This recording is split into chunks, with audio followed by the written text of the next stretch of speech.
I drove my best friend's mom home. Then she asked me for one more loop. Mark, can you drive my mom home tonight? That was the text that started the whole thing. I was sitting in my truck outside the auto shop where I worked, finishing a gas station sandwich that tasted like regret and plastic wrap. My best friend David had sent the message like it was nothing. Just a favor. Just a normal Tuesday. I typed back. From where? Clinic. Her car's in the shop. I'm stuck across town. Your mom knows I'm coming? Yeah, don't make it weird. That was David's favorite line whenever something was already weird. I'd known David since middle school. His mom, Sarah, had always been around in the background of our lives. Birthday dinners, graduation photos. The woman who told us to stop eating chips over the carpet. The woman who sent us home with leftovers even when we said no. She was 41 now, though I never thought of her that way until that night. She was just Sarah to the adults and Mrs. Parker to me, because some habits are stubborn. I pulled up outside the clinic a little after 7. She stood near the side entrance with a purse on one shoulder and her phone in her hand, looking more tired than annoyed. When she saw my truck, she gave a small wave. I rolled down the window. Mrs. Parker? She opened the passenger door and leaned in. Mark, please, if you call me Mrs. Parker while driving me around, I'll feel like I should be grading your homework. Sarah, then. That sounded painful. I'm adjusting. She smiled and climbed in. Not a big smile, more like she appreciated the effort. I noticed she looked different up close. Not in some dramatic way. She was attractive, yes, and that fact hit me harder than I expected. But what caught me was her presence. Calm, worn down, still sharp. Like she had been handling everything alone for too long and didn't complain because nobody had asked properly. She buckled her seatbelt and glanced at my dashboard. Your truck is cleaner than David's entire apartment. That bar is buried underground. Fair. I pulled away from the curb. Long day? She leaned her head back against the seat. Long year. That bad? You're 24. I shouldn't start unloading. I've been around David for 12 years. My tolerance for emotional damage is excellent. That made her laugh, and the sound changed the truck. I don't know how else to put it. It stopped feeling like I was doing a favor for my friend and started feeling like there was a person beside me who had been waiting all day to laugh once. David said you were stuck across town? She asked. He said he was, which could mean work, traffic, or a couch he didn't want to get up from. That boy. He's consistent, I'll give him that. She looked out the window. He doesn't mean anything by it. I know. No, you don't. You're loyal, so you excuse him differently. That landed a little closer than I expected. That was very specific for mile 3. She turned her head. Sorry. No, you're right. Annoyingly early, but right. She laughed again. Softer this time. Her house was about 30 minutes from the clinic if traffic behaved. Traffic did not behave. A stalled truck had backed up the main road, so I took the long way without thinking much of it. Sarah noticed after 2 turns. This isn't the fastest route. No, but it moves. You always do that? Do what? Choose the route that feels less trapped. I glanced at her. You always make normal driving sound like a personality test. Only when I'm bored. You're dangerous when bored. You have no idea. There was nothing flirty in the obvious sense. No big move. No line crossed. But there was a charge under the words, enough that I kept both hands on the wheel and reminded myself who she was. David's mom. My best friend's mom.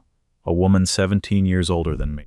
A woman sitting in my truck like she belonged there more naturally than most people my age ever had. We talked about normal things first.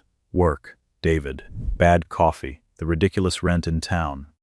She told me she worked patient intake at a medical clinic and spent half her day calming down people who were scared, angry, or confused. So basically, I said, you get paid to absorb panic. I get paid to smile while people treat me like I personally invented paperwork. Sounds glamorous. Oh, very. I wore my fancy shoes today. They hurt, which means success. I looked down briefly, then back at the road. I'll take your word for it. Good save. I'm 24, not suicidal. She turned her face toward the window, but I caught the smile. Then the talk shifted. Not all at once. It slid there the way long drives do when you stop performing for each other. She asked about my job. I told her I liked fixing things because machines were honest. You sound like an old man, she said. I've been training. No, I mean it. Most guys your age don't say things like that. Most guys my age think doing laundry before it smells like a crime scene is a personal achievement. And you? I fold. She looked at me with theatrical surprise. That is almost suspicious. My mother raised me with fear and folded towels. Good woman. She'd like you. Sarah went quiet for a few seconds. I used to know how to be around mothers. I didn't jump in.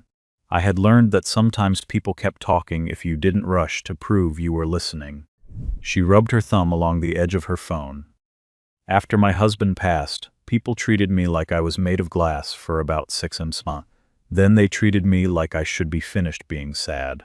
David was already grown, busy, trying not to come home too often because the house felt heavy.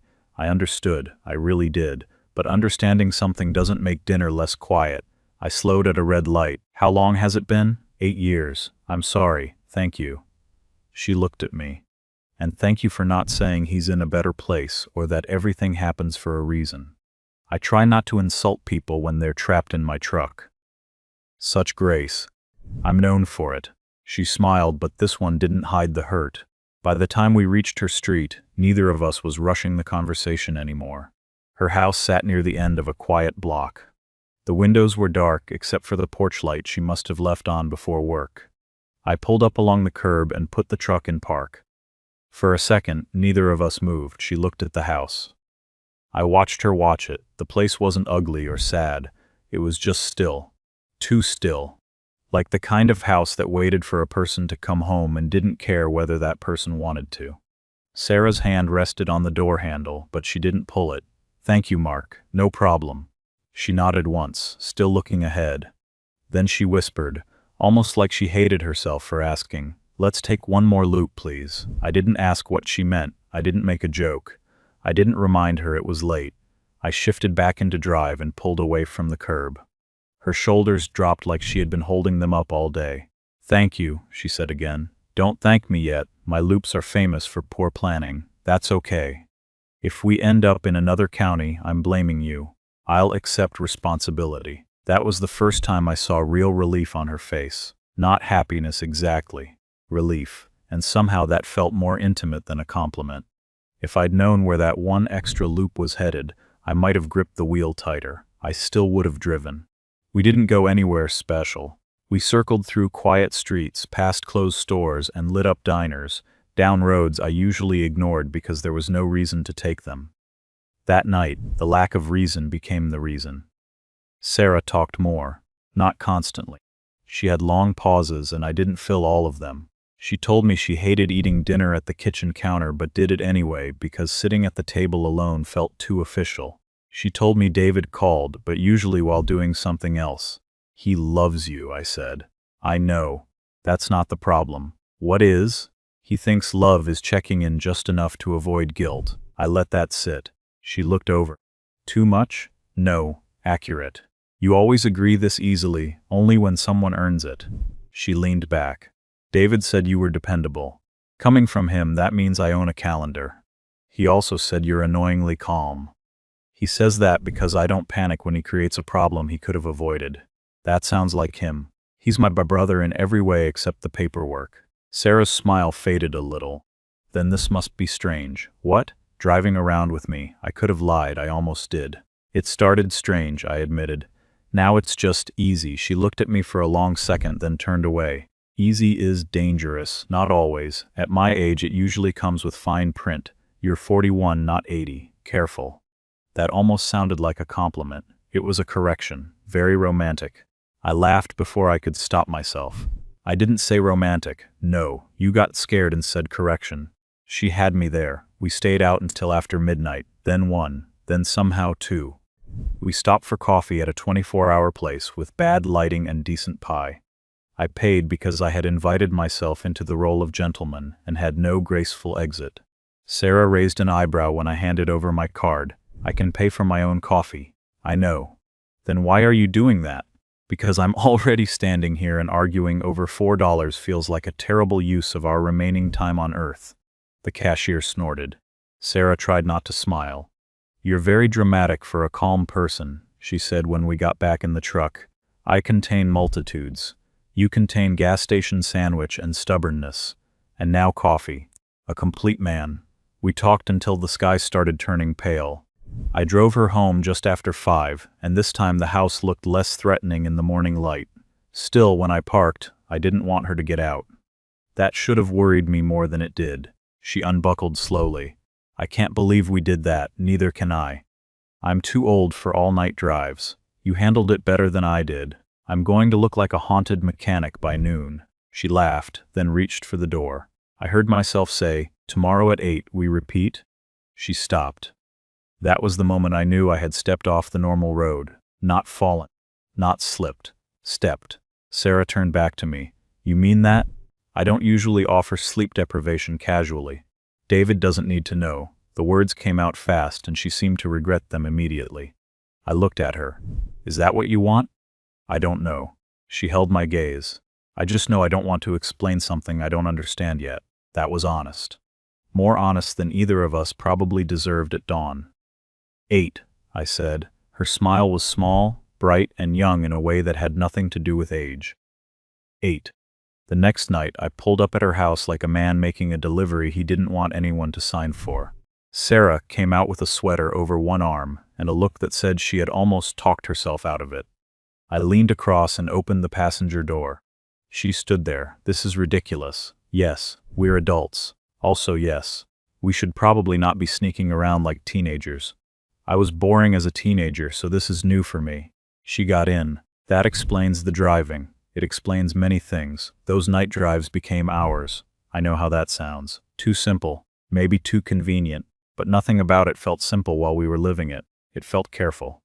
It felt like both of us knew there was a line somewhere in the dark and kept pretending the headlights would show it before we crossed. Some nights we barely left the neighborhood. Some nights we drove out toward the lake and parked where other cars came and went. We talked about food, work, family, stupid movies, bad dates, David's ability to borrow things forever, and all the quiet subjects that only came out after midnight. Sarah could be warm one minute and sharp the next. "You're judging my music," she said one night, changing the station. "I'm trying to survive it respectfully. This song was huge. So were fax machines." She pointed at me. "That was rude. That was history. You enjoy being difficult. I enjoy accuracy." She smiled at the windshield. "I miss this." "What?" "Having someone argue with me over nothing. That is a service I provide. No, you listen, then you argue. There's a difference." I didn't know what to say to that, so I took the coward's route. "Do you want coffee?" She gave me a look. Smooth. Very. Terrible, but smooth. There were moments when the space between us changed and neither of us named it. Her hand brushing mine when she reached for a napkin. The way she stopped calling me a boy after the third drive. The way she said my name when she was tired. Not loud, not dramatic. Just Mark, like it mattered that I was the one there. And me? I told myself I was being kind. Then I told myself I was lonely too. Then I told myself it was harmless because nothing had happened. A man can tell himself a lot of useful nonsense when he doesn't want to admit the truth. The first real shift came 3 weeks in. I had finished work early, showered, changed shirts twice like an idiot, then sat on my couch pretending not to watch the clock. At 7:42, my phone buzzed. "Sarah, I can't tonight. I'm sorry. Clinic emergency, paperwork mess. Rain check?" I stared at the message longer than a normal person should. I typed, "No problem," deleted it, typed, "Of course," deleted that too. Finally I sent, "Handle your chaos. I'll be around." She replied with a small heart, then nothing. 8 came, then 9. My apartment felt louder than it ever had. I tried watching a game. I had no idea who was winning. I tried cleaning the kitchen. The kitchen did not need my emotional support. At 10:30, I grabbed my keys out of habit and stopped at the door. That was when it hit me. I didn't miss the drives. I missed her. I missed the way she challenged me. I missed her tired laugh. I missed looking over and finding her already looking at me, then pretending she had been checking traffic like a very guilty liar. I sat back down and said out loud, "Well, that's inconvenient." The empty room did not disagree. The next night, I didn't wait in my truck. I walked up to her porch and knocked. Sarah opened the door with her phone in one hand. She looked surprised, then pleased, then careful. "You usually text." "I know." "Everything okay?" "No." Her expression changed. "What happened?" I took a breath. "I'm going to say something, and you can tell me I'm out of line. I'll accept it. I won't argue. I won't make it your problem. She opened the door wider. Mark, I'm not doing these drives because I'm nice. She went still. I continued before I could lose my nerve. I like you, not as David's mom, not as someone I'm helping. I like you as a woman. And last night when you canceled, I realized I wasn't disappointed because my evening changed. I was disappointed because I didn't get to see you. She looked down at the phone in her hand like it had become useless. I forced myself to finish. I don't want to hide inside a friendly routine and pretend I don't know what this is turning into. For a while, she didn't speak. Then she stepped onto the porch and pulled the door mostly closed behind her. You shouldn't say that, I know. You're David's best friend, I know. You're 24, I also know that. I'm 41, I can count. That almost got a smile, but not quite. She crossed her arms. You're making jokes because you're nervous. Yes, good. At least one of us is behaving normally. I nodded toward my truck. Do you want me to leave? No. That one word did more damage to my self-control than anything else she could have said. She looked at me then, really looked. I canceled last night because I needed to finish work, but when I got home, I stood in my kitchen and hated every minute of being there. Not because of the house, because you weren't outside. I didn't move. She kept going quieter. I told myself it was companionship, that I was lonely and you were kind. Then I told myself I was being selfish. Then I told myself I was imagining things. Were you? No. The porch was quiet. Somewhere down the block a car door shut. Neither of us looked. I said, I don't want to rush you. You already did. Fair. But I'm glad you did. She pressed her lips together, then shook her head like she was annoyed with her own honesty. I like you too, Mark. More than I should. More than I know what to do with. That should have been the perfect moment for some big move. I didn't make one. I was not that smooth, and for once I was grateful. So what do we do? I asked. She let out a breath. We don't lie to ourselves. That's first. And second, we take one real step. Not a secret loop, a real date. Coffee? We've done coffee. Dinner? Too obvious. A walk? She gave me a look. You're asking a woman on a first date like you're negotiating a parking ticket. I'm trying not to make it worse. You're not. She softened. There's a small place near the park. Lunch tomorrow. Daylight. No hiding in the truck. Lunch tomorrow. And Mark? Yeah? If you change your mind because this feels too complicated, tell me straight. I won't change my mind because it's complicated. You don't know that yet. No, I said, but I know I'm not a tourist. Her eyes stayed on mine. Good, she said. Lunch was strange at first. Not bad. Just exposed. In the truck we had the road, the dark, the excuse of motion. In a cafe at noon there were forks, menus, other people, and nowhere to put our hands without noticing them. Sarah sat across from me and opened the menu upside down. I waited. She looked down, sighed, turned it around and said, Not a word, I wasn't going to. You were smiling. My face betrayed me. Control your face. I'll file a request. She laughed, and the knot between us loosened. We didn't hold hands that day. We didn't kiss. But when we walked through the park after lunch, she took my arm for 3 seconds while stepping around a muddy patch. She let go quickly. Too quickly. Then 10 steps later, she took it again and didn't explain. After that came more dates. A movie where neither of us remembered the plot. A morning at the farmer's market where Sarah argued with a man about peaches like it was a civic duty. Dinner at a place outside town where nobody knew us. More drives, still, because some habits had become part of the language between us. We were careful. Not ashamed. Careful. I didn't tell David. That was the part that sat wrong in my chest. Every time his name popped up on my phone, I felt the drag of it. He'd send dumb videos, complain about work, ask if I wanted to grab burgers. I'd answer like nothing had changed. Sarah knew it bothered me. One night, parked outside her house after a movie, she said, You're quiet. I'm thinking. Dangerous. Very. David? I looked at her. She nodded once. Me too. We have to tell him. I know, but not yet. She looked toward her house. That's the part I hate. Not yet starts sounding a lot like never if you let it. I'm not letting it. Are you sure? No. But I'm trying to be. She touched my hand on the seat between us. Her fingers were warm. The contact was small, but neither of us treated it like nothing. I don't want to be your secret, she said. You're not. Not in your head, but in the world? I looked at our hands. In the world, we're not there yet. That sounds reasonable. I hate when reasonable sounds cowardly. She smiled sadly. It often does. The first kiss happened 2 nights later, not in some grand romantic setup. We were in her kitchen because her porch light had burned out and I had replaced it before our drive. She insisted on making tea as payment. I could have handled a bulb, she said, setting a mug in front of me. I'm sure you could. Then why did you do it? Because I'm tall and you looked like you were about to drag a chair outside. I had a plan, a risky plan, a perfectly fine plan. You were going to argue with electricity while standing on furniture. She leaned back against the counter. You make me sound reckless. I make you sound alive. That stopped her. I didn't mean to say it like that. It came out too plain, too close to the truth. She set her mug down. Mark, I know, no, come here. I stepped closer slowly. She didn't move away. She looked nervous and that made me more careful, not less.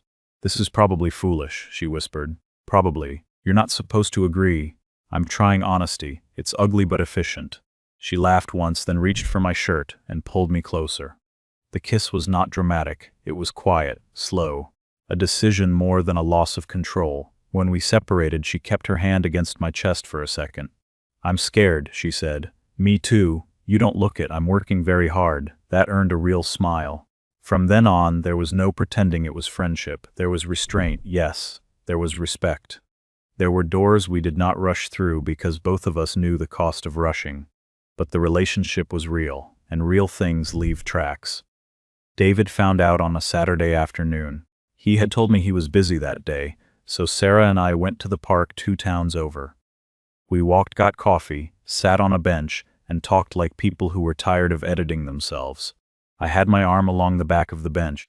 She was close enough that her shoulder touched mine. Then I heard, no way. I looked up. David stood on the path 10 feet away, holding a takeout bag, staring at us like his brain had refused the image. Sarah moved first. She sat upright. David. He looked at her, then at me, then back at her. What is this? I stood. David. No. He pointed at me.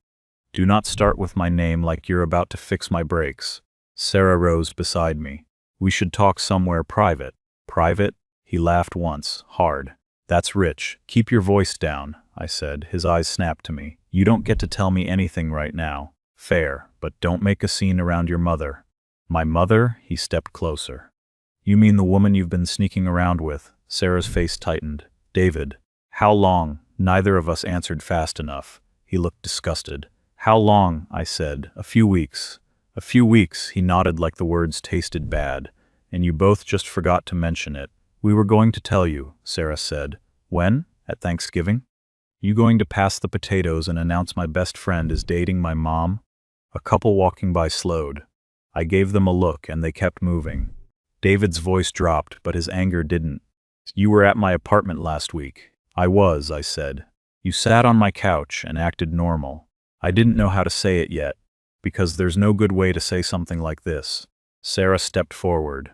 David, I'm sorry you found out this way. He turned on her. You're sorry I found out. Great. No.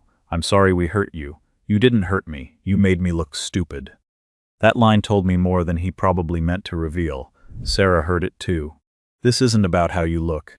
It is when my best friend is with my mother and everyone else gets to find out before me. No one else knows, I said. He gave me a cold look. That's supposed to make it better? No, it's just true.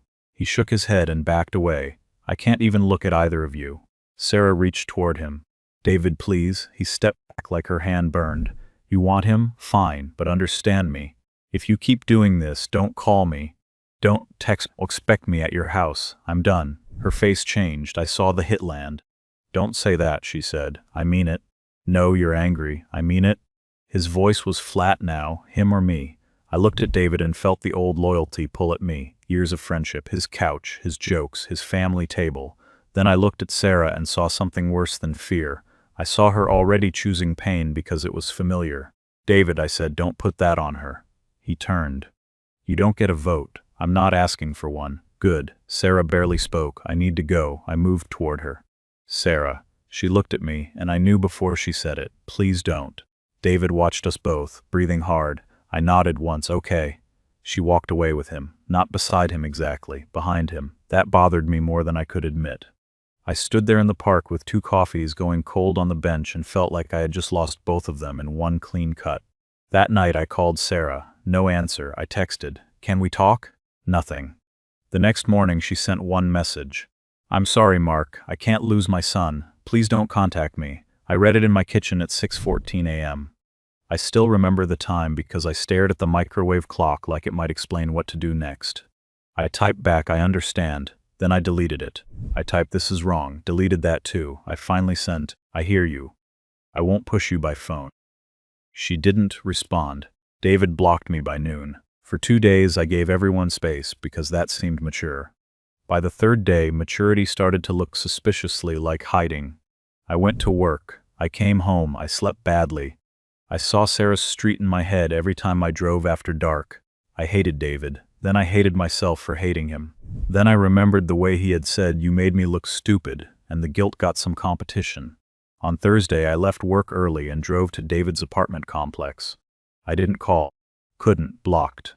I parked near the entrance and waited. At 6:30 he pulled in. He saw my truck before he got out. For a second, he just sat there behind the wheel, then he stepped out and slammed the door. "You've got to be kidding me. I got out too. We're talking." "No, we're not." "Yes, we are." He walked toward the building. I matched his pace, not crowding him, not backing off. "Go home, Mark. I will after you hear me. I heard enough. You heard your pride screaming. That's not the same thing." He spun around. "Don't try that calm voice with me. This is my regular voice. You've known me 12 years. Exactly, 12 years. That's why this is sick. Use a better word. You don't get to edit me. I do when you're using anger to avoid thinking." He stared at me. "You really came here to lecture me?" "No, nah. I came here because your mother is sitting in that house alone again, because you didn't like what her happiness looked like." His jaw tightened. I kept my voice even. "It took effort. You can hate me. You can end the friendship. That's your choice. But you don't get to hold your relationship with her like a weapon and call it love." He stepped closer. "She's my mother.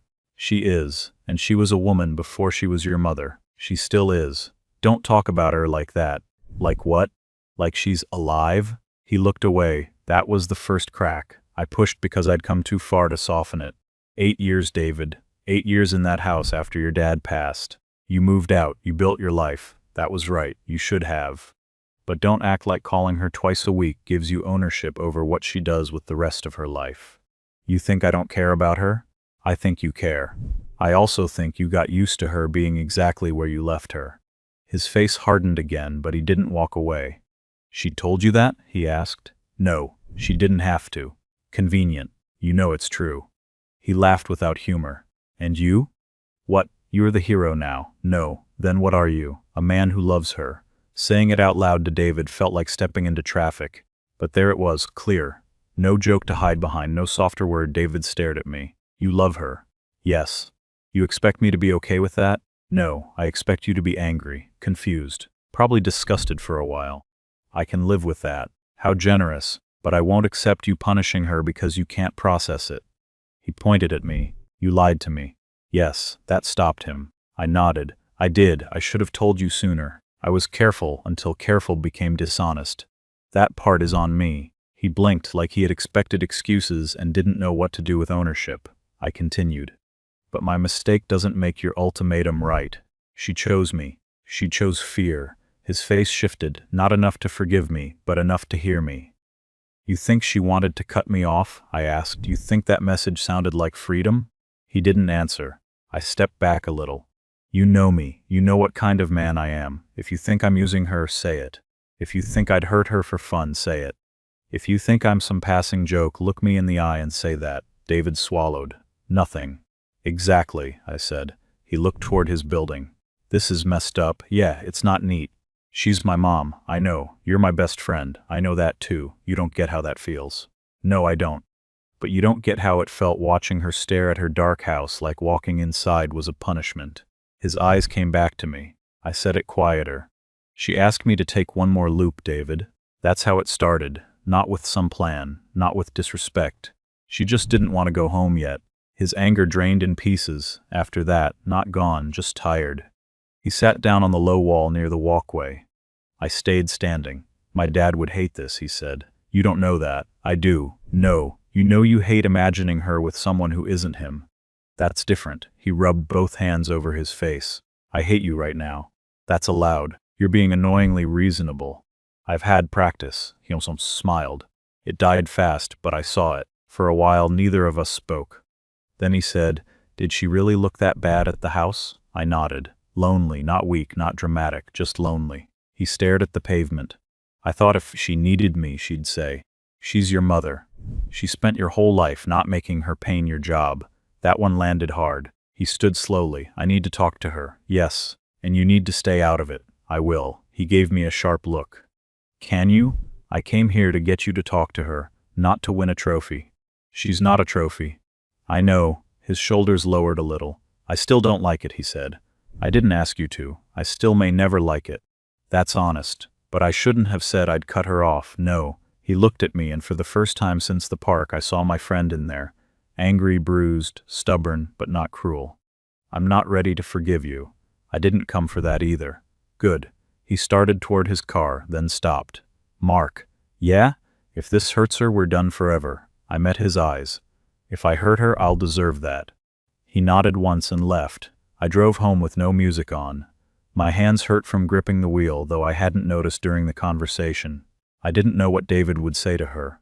I didn't know if Sarah would answer the door. I didn't know if she had already decided that loving me cost too much. But for the first time in days, I had done something besides wait. Sarah called at 9:18 that night. I answered on the first ring and hated how obvious that made me. "Hi," I said. For a moment, all I heard was her breathing. Then she said, "He came over." "I know. You talked to him." "Yes. He said you were impossible." "That sounds like progress." She gave a broken little laugh, then went quiet again. "Sarah, I'm sorry. You don't have to." "Yes, I do." Her voice shook, but she kept going. I was scared. I saw his face in that park and I folded. I told myself I was being a good mother, but it wasn't just that. I was afraid he'd leave, and I let that fear decide for me. "You were put in an unfair spot." I still made a choice. I sat down on the edge of my bed, "So make another one." Silence. Then she whispered, "That sounds like you." "What does?" "Simple, terrifying, practical." "I'm a man of limited tools." "No, you're not." Her voice steadied a little. "David apologized," she said, "not perfectly. He was awkward and defensive and kept pacing around my kitchen like the floor had answers. But he apologized. How are you? Tired." Honest answer, terrified. Of me? No. Of wanting this again and losing it. I looked at the floor. "I can't promise there won't be consequences." "I know. I can't promise David will be comfortable." "I know. I can promise I won't treat you like something I'm ashamed of." She was quiet long enough that I thought the call had dropped. Then she said, "Come over." I stood. "Now?" "Yes. Unless you need to negotiate with your calendar." "I'm already moving." "Mark?" "Yeah, don't speed." "I wasn't going to." "You absolutely were." "I'll speed emotionally. That's not a thing." "It is tonight." When I got to her house, the porch light was on. She opened the door before I knocked. She looked like she had been crying, but she also looked present in a way I hadn't seen before. Not fixed. Not magically fine, just standing in her own doorway like she had decided it belonged to her again. I didn't step in right away. "You sure?" I asked. She nodded. "I'm sure. I don't want you choosing me because David backed off." "I'm not. I don't want to be the reason you lose him." "You're not. His fear was. Mine was. We're working on it." "That sounds messy." "It is." I smiled a little. "Very romantic." She laughed through the last of her tears. "Come here." I stepped inside and she put her arms around me. We stood like that without performing anything for anybody. No speech, no perfect line, just relief, real and heavy. After a minute, she pulled back and looked at me. "I love you," she said. "I should have said it before everything went wrong." I shook my head. "You said it now, and you?" "I told David before I told you." Her eyebrows lifted. "That is deeply inconvenient." "I know, poor planning." "Say it properly." I held her gaze. "I love you." She closed her eyes for half a second, then opened them. Again I laughed. "You're demanding. I've had a hard week." "I love you." "Better." David didn't become thrilled overnight. That would be a lie, and I don't like lying at the end of a story just to make it prettier. The first dinner after everything was uncomfortable enough to count as exercise. Sarah cooked, because she needed something to do with her hands. David sat across from me like he was deciding whether to forgive me or throw a dinner roll at my head. I would have accepted either. Sarah set plates down. Nobody is required to enjoy this, but everyone is required to behave. David looked at me. She means you. I pointed at myself. I am a guest and a delight.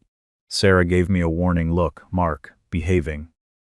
David looked down at his plate, then muttered, "The potatoes are good." Sarah froze for half a second. Thank you. It was small, ridiculously small, but it mattered. Later, when Sarah stepped into the kitchen, David and I were alone at the table. He didn't look at me when he said, "I'm still mad." I figured, I don't know how long I'll be mad. Take your time. That makes me want to be mad longer. I'll try to be less supportive. He looked at me then. Don't be weird with her in front of me. Define weird, Mark. Okay. Fair. And don't disappear on her. I won't. He nodded, then said quietly, "She seemed better tonight." "She is better when you're in her life." His face tightened. Yeah, I didn't push.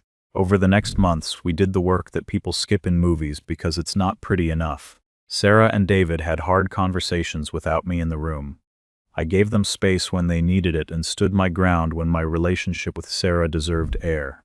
David and I didn't go back to exactly what we were. We couldn't. But we built something different. More honest, less lazy. He stopped acting like friendship meant he could avoid difficult truth. I stopped acting like loyalty meant silence. Sarah changed too. She stopped apologizing for being happy. Not all at once. Sometimes she'd still pull her hand away in public if someone looked too long. Sometimes she'd ask, "Are you tired of explaining me yet?" And I'd say, "I haven't started." Then she'd roll her eyes and call me impossible. The first time she introduced me as the man in her life, not as David's friend, not as someone helping with something, just the man in her life, I felt it in my chest. We still drove at night. Not every night. Life got busy. Work schedules changed. David came around on Sundays sometimes. Sarah and I found routines that didn't require hiding inside my truck, but every so often, after dinner or after a long day, she would stand near the front door with that look. I'd grab my keys. "You didn't even ask," she'd say. "You have a face." "I do not have a face." "You absolutely have a one more loop face." That is not flattering. It's accurate. Again, with accuracy. It's my burden. About a year after that first ride, Sarah moved into my place while we looked for something better together. Not because we needed a perfect ending. Because her house had become too big and my apartment had become too small for the life we were actually living. David helped carry boxes. He complained the entire time, which was how I knew he was mostly okay. He lifted one box and looked at the label. "Kitchen stuff. Why is this so heavy?" Sarah called from the hallway, "Because I own plates, David." "You own bricks shaped like plates." I took the box from him. "Careful, that's your inheritance." He looked at me. "You are not allowed to joke about my inheritance." Sarah walked in and pointed at both of us. "No fighting near the fragile items." David looked at me. "She means you." I nodded. "I remain a guest and a delight." Sarah smiled despite herself. "Unfortunately, yes." That night, after David left, Sarah and I sat on the floor with takeout containers because we couldn't find half the kitchen. She leaned against my shoulder, tired and quiet. "Was it worth it?" she asked. I looked at her. "The boxes?" "Mark." I knew what she meant. I thought about the park, the blocked calls, David's face outside his apartment, her empty house. My fear of losing the life I understood, her fear of losing the only family she had left. "Yes," I said, "not easy. Worth it." She nodded. "I think so too." "You think?" "I know." She took my hand. "I just like making you work. Cruel woman. You survived. I'm very brave. You're very stubborn. That too." She laughed, and it sounded nothing like relief anymore. It sounded like happiness that had stopped asking permission. We bought a small house 6 months later. Nothing fancy. A decent yard. A garage for my tools. A kitchen Sarah claimed before I finished unlocking the door. I got a better position at the shop, then helped open a second location with my boss. Sarah moved to a smaller clinic where they treated her like a person instead of a machine with a smile. We made friends who knew us, not as a scandal, not as an explanation. David came around, slowly, not perfectly. Some days he was still awkward, some jokes still landed wrong. But he brought groceries when Sarah was sick. He called before coming over. He asked me for help fixing things and actually returned my tools, which in David's language was emotional growth.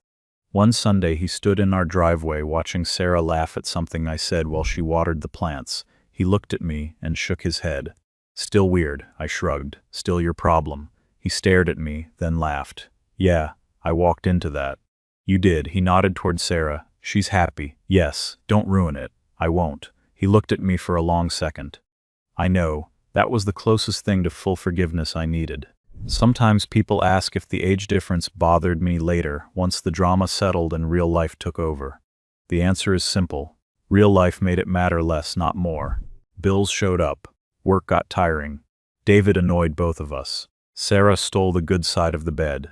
I left tools on the counter and got the look. We argued about groceries, vacation plans, and whether I drove too fast on side streets. In other words, we became normal. And after the way it started, normal felt like winning. I'm not saying love fixes loneliness in one clean move. It doesn't.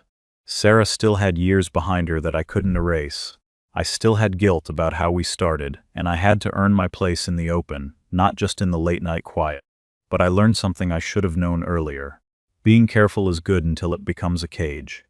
Loyalty is good until it asks you to lie. And love is good only if you're willing to stand in daylight and take the consequences. Every once in a while we drive past her old street. Not on purpose, usually. It's just part of town. The first time it happened, she went quiet. You okay? I asked. She looked at the house as we passed. Yes. You sure? She turned to me. Keep driving. So I did. At the next light, she reached over and touched my arm. Mark? Yeah? Let's take one more loop, please. I smiled and changed lanes. Always. Would you have confronted David, or would you have walked away to avoid destroying the friendship? Do you think Sarah was wrong to choose her son first? Or was she just scared of losing the only family she had left?